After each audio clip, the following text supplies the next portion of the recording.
Well, right now, officials and volunteers in Cocke County are organizing donation centers to help their neighbors. 10 News reporter Ellis Rold spoke with people who have been affected by the floodwaters today. We have people here that went to work yesterday and then weren't able to get back to their houses. Intense flooding in Cocke County from Hurricane Helene is taking its toll. Food, water, supplies. We've had folks coming in with children, babies. We've had elderly folks coming in with no medications, folks that have been rescued from their homes by helicopter, people that have left with absolutely nothing. The Newport Community Center has turned into a shelter as families across East Tennessee have lost their homes to floods. Heather Kellogg and her husband and 2 kids have been staying at the shelter. They don't know if their home is still standing.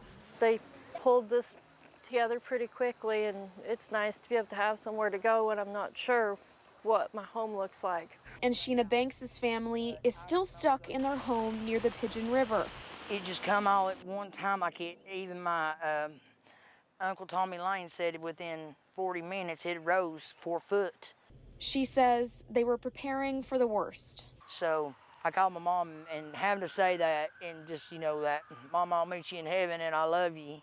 Banks says her family is okay, but she's not sure how to get them somewhere safe where her elderly mother can be comfortable. A lot of people just ain't got the money to get hotels, so that's our main concern right now is where can I get them to. But despite the conditions, the community has stayed strong.